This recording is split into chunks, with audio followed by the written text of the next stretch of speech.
Hi everyone, welcome to my Football Manager 2023 save in Portugal. So I picked a club, Gondomar S.C, in Portugal. I'll go through why I picked them in a moment, but I thought I'd make some videos on this because I'm really passionate about Football Manager. I've been playing it most of my life, and I just really am excited to share where I'm going, what I'm doing in Football Manager with the world on YouTube. So I'll just jump right into it. So Gondomar are a club based in Gondomar in Portugal. So they're self-titled after the municipality in which they sit in. They play in the 2,500 capacity Estadio de São Miguel, and they exist in the shadow of their bigger, better, and more financially able Porto brothers. There are 10 clubs based in Porto, the city, that exist above them on the footballing pyramid. It's a club based in 1921. They folded actually in 1932 and were revived 10 years later, and they didn't get back to participating in organised football until the 1960s. From the 60s up until now, if I go to the competitions, from the 60s, it doesn't extend that far, but up until now, their best position is 5th place in the Liga Portugal 2, which was Segunda Liga in the 06-07 season. Shortly after, they were relegated, and they've been in the regional divisions of Portugal ever since. The club finished its centenary season in the 4th tier of Portuguese football, the Campeonato de Portugal. This is where we'll be starting our footballing journey in Portugal. So this is the 4th tier. If you go up, we've got the Liga 3, Liga Portugal 2, and the Liga Portugal, which is essentially the Premiership. So my goals for the save are pretty simple. Get Gondomar into the Primeira Liga as quickly as possible. Do what only two other teams have done, which is beat the big three, which is Porto, Sporting, and Benfica, and beat them to the title. Only 2 other teams have done that in the history of Portuguese football. Winning a Continental Cup would be nice, even if it's just the Conference League. And also, of course, have fun. So those are my saves. Those are my goals for the save. So one of the reasons I picked Gondomar is that in looking through the history of the club, allegedly they have an affiliation with the Chinese FA, which in the aim to facilitate the movement of professionals and young players from the lower leagues in China into the team.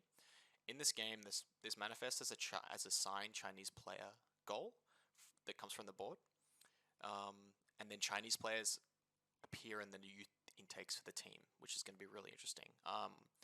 There are quite a few clubs in Portugal. I think there are 3 which have similar affiliations or owner affiliations with China. So it'll be quite nice to see Chinese players coming up through the ranks and see if we actually get any good players or if they're all just going to be under-19 fillers. So going to the squad, looking at it, I'll just go through the positives and negatives here. So if I sort by ability, we can see that we've got quite a few good important players, regular starters for the team, mainly in defense. So we've got these 2 wingers, Angelo Oliveira and Estevez. I won't try the first name there. But we've got 2 very determined wingers who will start for us on either side, who will do a really good job in the 4th division here. This guy can play on both sides as a winger or as a inside forward. And Estevez, he'll be off the left, just playing as a winger. So we'll look to play 2 wingers here. I've also got a really good central defensive pairing. We've got Zé Pedro, who looks like, I don't know, he just looks really good. The reports say he could be good in the Liga 3, but I don't know what the quality's like. He looks like he could do a job in the 2nd league. We've got Tavares, who looks like he just tackles and then hoofs the ball up the field. You'd probably play him as a no-nonsense because he doesn't really have good mentals, but the technicals are there. And we got Materazzi, the 37-year-old Portuguese stud. Just looks like a really good central defender. Got a couple good players on loan. Gustavo, good right-hand sided player. Winback, looks like he'll be a really key player for us. Hopefully, I think his contract's up. No, it's 2024, but we'll try and get him on loan for the next season as well. He just looks so good. And Idris, this guy, Just has a number of key qualities that you look for in a playmaker. Um, Bit of flair, teamwork, off the ball, and good technicals. And as you can see, that's pretty much where the quality ends. We've got a lot of 3-star players in here, and it goes all the way down to these guys. Um, if you're going to look at the worst players in the squad just to get an understanding of what the quality's like, I mean, these guys are just, this guy's pretty rubbish. Good finishing, but not much else to talk about. So, yeah. So there'll be a few key issues which I'll need to resolve in the transfer market if we're to be competitive in the top end of the table in this league. We don't really have any good central midfield players. The best one we've got is Andres Silva. He's a bit more of a playmaker, but he doesn't really have any key attributes that would really make him stand out. A lot of 10s, 11s, 12s. He's actually, funnily enough, he's actually Diogo Jota's brother, who came from Gondomar as well. But he's clearly nowhere near as good as him. We only have one win-back worth playing. Gustavo's really good. Felipe Bastos, not a single double-digit technical. This guy just looks like a bit of a filler. He'll play either position along the back, left or right back, but I probably wouldn't trust him if Luis Gustavo got injured. And we've also got Lapushenko here, who just does not look good at all. More of a filler if someone gets injured. But hopefully we look to improve on the wing-back positions.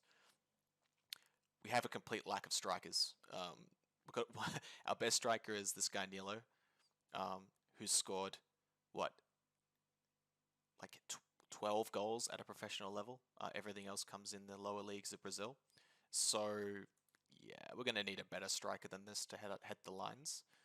And the wages are pretty flat in the entire team. Like we've got a lot of 2.5, 2-star players, 3-star players on 12k a year, which is not a lot of money in the scheme of things. But for this team, we'll really have to look to sell some players on a free or get some mutual terminations to free up some wage budget. So our preseason aims will be to strengthen at basically every position except for centre back, and sign a flurry of players to build some depth in the team, because if you build here, we've got, I mean, there's really not much else other quality apart from these blokes up here. The players speak for themselves, basically. An injury to one of these key players will pretty much derail us, except that at centre back, where we've got some quality. We've got like 3 players who could start. So if you lose one, you've still got 2. Even if you lose 2, you've still got 1 really good centre back. So, I mean, any long promotion campaign would be really hurt if any of these key players got injured. So we'll look to build depth and quality in the team. How the league itself works, the Campeonato de Portugal, is there's 4 groups. Each group has 14 players.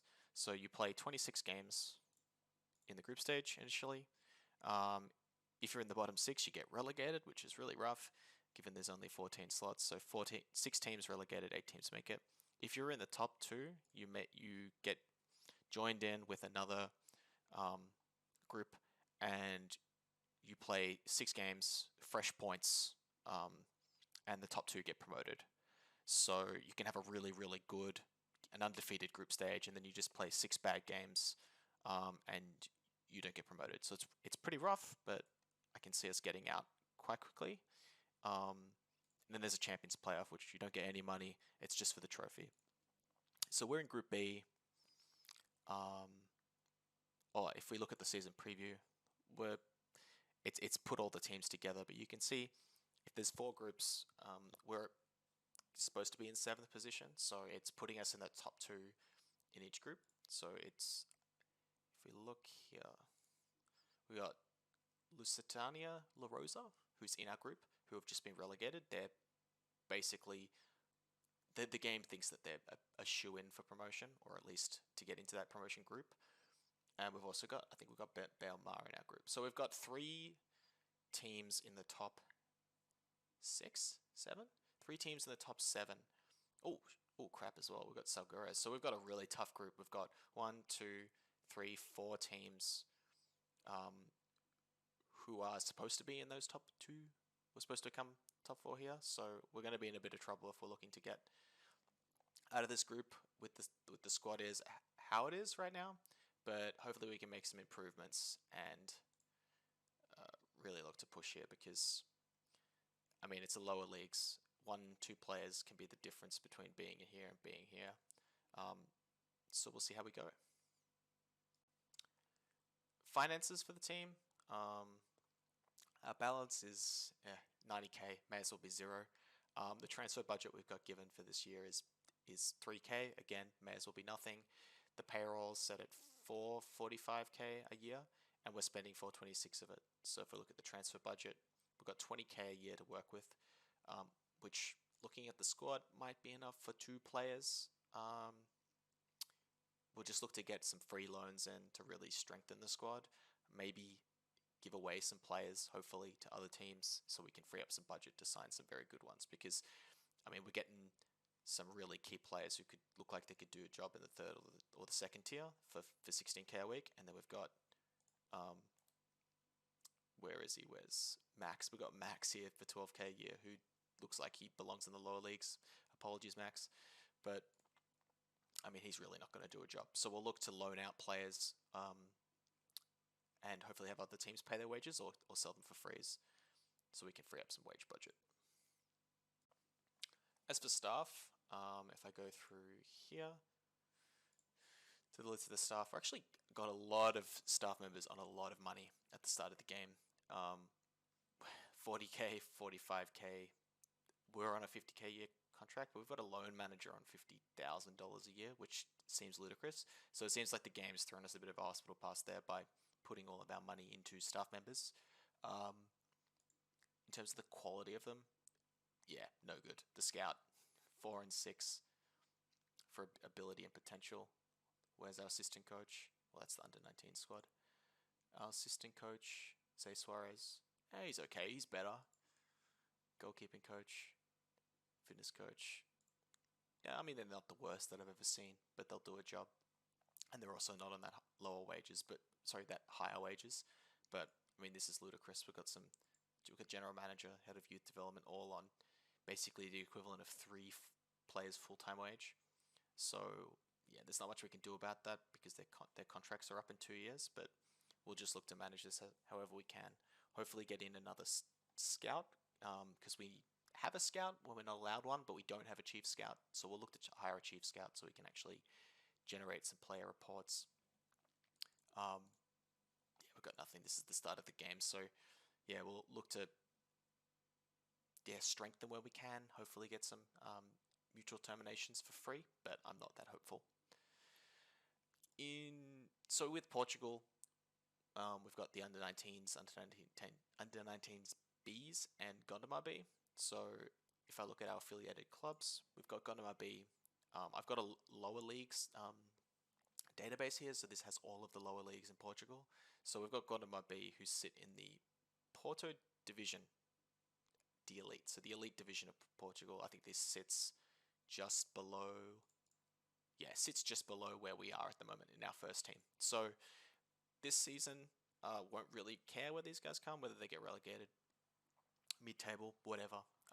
It's all about the first team. But part of why I love managing in places like Spain, France, Portugal, is the B teams. So you basically have 2 teams to manage. You can sign players for the B team. You can promote your really good young players into the B team. So we'll look as the seasons go past, we'll look to really push to get these guys up into the second and third divisions of Portuguese football to give us a really good, to develop a really good farm of players. That'll be a focus moving forward, but this year, don't really care. And there's no money here as well, so not really one to focus on. So what I'll do is I'll go ahead and play the full season, and you'll see me in the review of the 2022-23 Portuguese Championship. Alright, fast forwarding to the end of the 22-23 season with Gondomar FC. If you've got a keen eye, you'll be able to see at the top of the screen that we came first in the promotion stage, so we got promoted, which was awesome. It was a really tough season, but we handled it really well. First on our group by a long way. 118, lost 4, drew 4.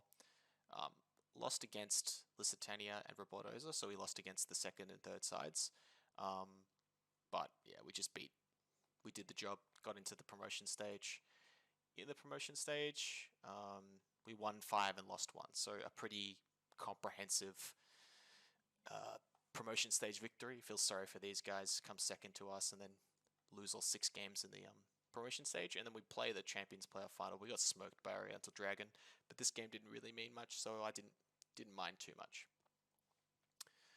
So I'll look at the squad so we can see how we went, the acquisitions we made. So if I sort by average rating, you'll see that there are a lot of new faces here. If I highlight all the players that were new to the squad, yeah, you can see that we made a lot of changes, and a lot of them were pretty key and instrumental into our promotion. Whoops. So I'll go into the transfer history and we'll just look through it. So I acquired how many? Looks like about 10, 12, maybe 15 players, and we loaned out a lot and gave away for free a lot of players, which was good. So we had loans out for a lot of those not as good players on quite a lot of money. Max was pretty key, getting all of his money out to a team in Ukraine. So we freed up some wage budget, which allowed us to really target players who would improve the squad.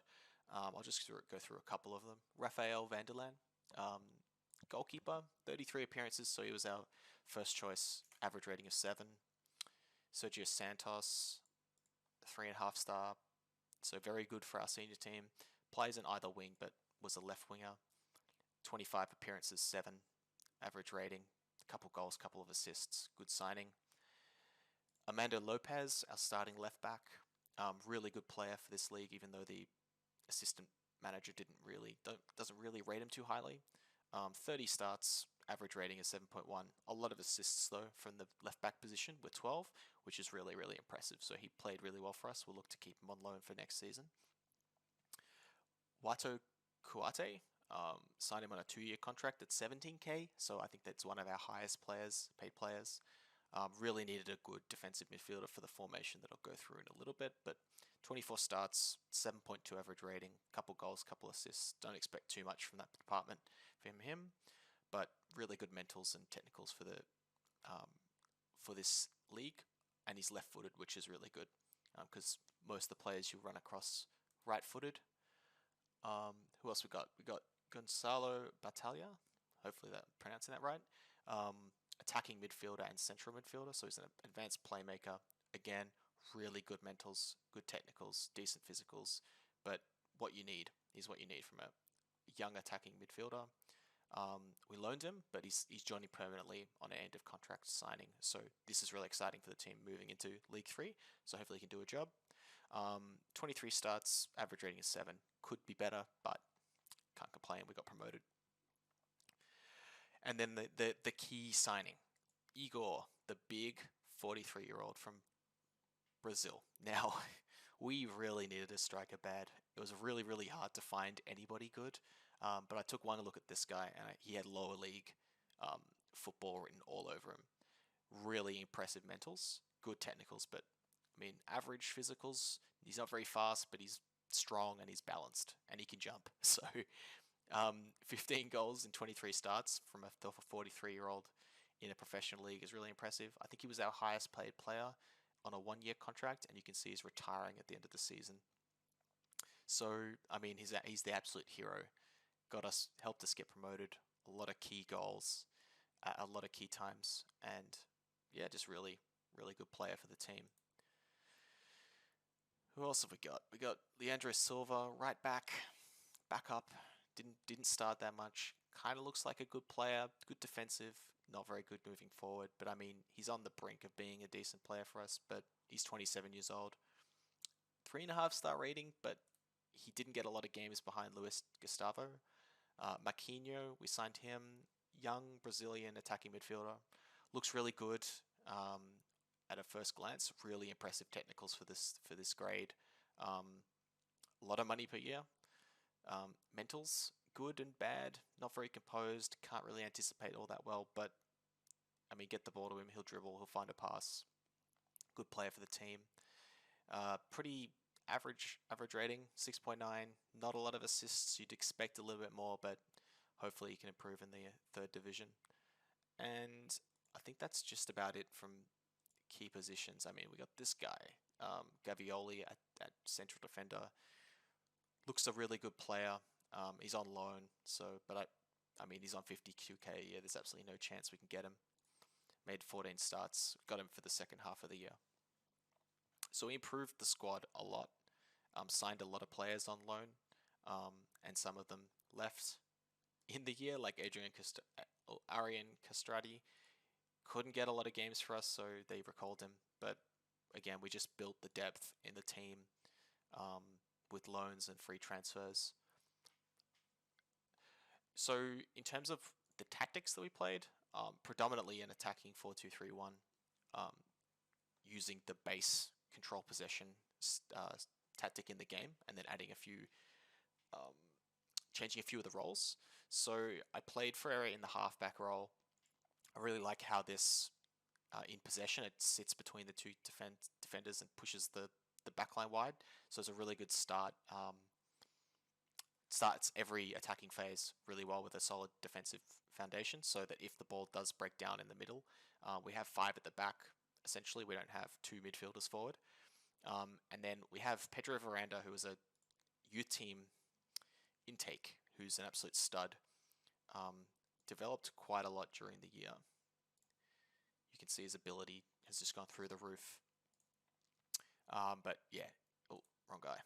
Pedro Veranda, really good deep lying playmaker for us. 7.2 average rating.